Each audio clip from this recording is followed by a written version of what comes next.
ఐబొమ్మ ఈ పేరు ప్రస్తుతం సోషల్ మీడియాలో తెగ ట్రెండింగ్గా మారింది.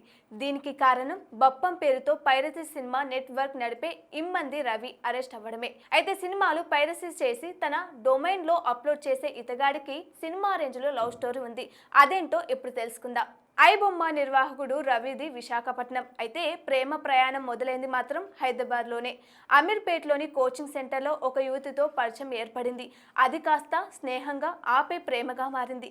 దీంతో పరిచయం అయిన యువతిని పెళ్లి చేసుకున్నాడు రవి. ఏడాది పాటు చాలా హాయిగా సంసారం సాగింది. ఈ క్రమంలోనే ఆర్థిక ఇబ్బందులు తలెత్తాయి. అది కాస్త ఇద్దరి మధ్య మనస్పర్ధలు, గొడవలకు కారణమైంది. ఇదిలా ఉంటే రవి భార్య వాళ్ళ అక్క విదేశాల్లో ఉంటూ వీరి దాంపత్య జీవితాన్ని హేళన చేస్తూ ఎగతాళిగా మాట్లాడేదని సమాచారం. దీంతో రవి భార్య అత్తలు ఆమె చెప్పిన దాంట్లో తప్పేముంది, మనకంటే వాళ్ళు చాలా బాగా ఉన్నతంగా జీవిస్తున్నారు కదా అని రవిని నిలదీశారు. దీంతో భార్య భర్తల మధ్య సఖ్యత కుదరక ఇద్దరు విడిపోయారు. అప్పటికే రవికి ఏడాది పాప ఉంది. చంటి పాపను తీసుకుని రవికి దూరంగా వెళ్లిపోయింది భార్య. సీన్ కట్ చేస్తే ఒంటరిగా మిగిలిపోయిన రవి తట్టుకోలేకపోయాడు. ఎలాగైనా డబ్బులు సంపాదించి సమాజంలో తనకంటూ ఒక స్థాయిని క్రియేట్ చేసుకోవాలనుకున్నాడు. అందుకు తప్పుడు మార్గం ఎంచుకున్నాడు. Online gaming, betting app, piracy సినిమాల వెబ్సైట్ నిర్వహిస్తూ చట్టవిరుద్ధ కార్యకలాపాలకు పాల్పడేవాడు. పలు బెట్టింగ్ యాప్స్ ఆర్గనైజర్స్ తో రవికి మంచి సంబంధాలు ఉన్నాయి.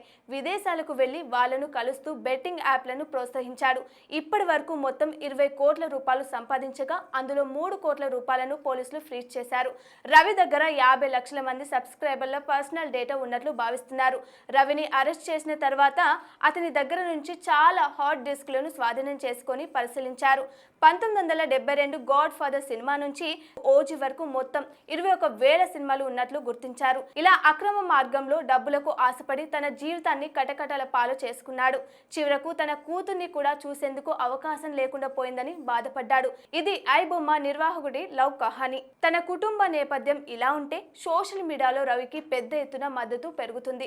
అతని అరెస్టుపై వ్యతిరేకత మొదలైంది. రవికి అనుకూలంగా కామెంట్స్ పెడుతూ అతడికి న్యాయ సహాయం చేసేందుకు సిద్ధమంటూ ప్రకటనలు చేస్తున్నారు. గత వారం రవిని అరెస్ట్ చేయడంతో 7 రోజులుగా ఐబొమ్మ, బప్పం టీవీలు సేవలు నిలిచిపోయాయి.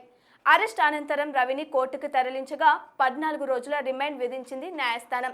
దీంతో ప్రస్తుతం చెంచల్గూడ జైల్లో ఊచలు లెక్క పెడుతున్నాడు రవి. సిటీ సైబర్ క్రైమ్ పోలీసులు ఇతన్ని విచారించగా సంచలన విషయాలు వెలుగులోకి వచ్చాయి. 4 ఏళ్లుగా కుటుంబానికి దూరంగా రవి జీవనం సాగిస్తున్నట్లు తెలుస్తుంది. కుకట్పల్లిలో ఇంటిని తీసుకున్న రవి ప్రతి 2 నెలలకు ఒకసారి వచ్చి వెళ్తుంటాడని తెలిసింది. రవిని అరెస్ట్ చేసే సమయంలో ఇల్లంతా చిందరవందరగా ఉన్నట్లు పోలీసులు తెలిపారు. ఎవరికి దొరకకుండా ఉండేందుకు సుమారు 110 డొమైన్లను కొనుగోలు చేసి వాటిని ఎప్పటికప్పుడు మారుస్తూ పైరసీ వ్యవహారం నడిపించినట్లు దర్యాప్తులో తేలింది. భార్య, అత్త చేష్టలతో విసిగిపోయిన రవి మనుషులపై నమ్మకాన్ని కోల్పోయాడు. దీంతో ఇంట్లో పని వాళ్లను నియమించుకోకుండా తానే అన్ని చేసుకునేవాడు. అతని సెల్ ఫోన్ ను స్వాధీనం చేసుకున్న పోలీసులు పరిశీలించగా అందులో కేవలం ఫుడ్ డెలివరీ బాయ్స్ నంబర్స్ మాత్రమే ఉండడంతో ఆశ్చర్యపోయారు. తన ఇంటి డోర్ లాక్ కు సీసీటీవీ కెమెరాలను కూడా అమర్చినట్లు పోలీసుల దర్యాప్తులో తేలింది. ఇంటికి ఎవరు వచ్చినా వెంటనే అతనుకు తెలిసిపోయేలా అన్ని రకాల ఏర్పాట్లు చేసుకున్నాడు. చివరకు సిటీ సైబర్ క్రైమ్ పోలీసులకు దొరికి కటకటాల పాలయ్యాడు. మనకు జీవనం గడిపేందుకు డబ్బులు అవసరమే, అందుకే ధనం మూలం ఇదం జగత్ అంటారు. అలాగని తప్పుడు మార్గాల్లో వెళ్లి ఆర్థికంగా ఎదగాలనుకుంటే పతనం తప్పదని మరోసారి రుజువైంది. ఏది ఏమైనా పైరసీ చూసే వాళ్లకు కాస్త ఇబ్బందిగా ఉన్నప్పటికీ ఇతని అరెస్ట్ తో కొంతవరకైనా బెట్టింగ్ గేమ్స్, సైబర్ నేరాలు అదుపులోకి వస్తాయని భావించాల్సి ఉంటుంది. దీనిపై మీరు ఏమనుకుంటున్నారో కామెంట్ రూపంలో తెలియజేయండి.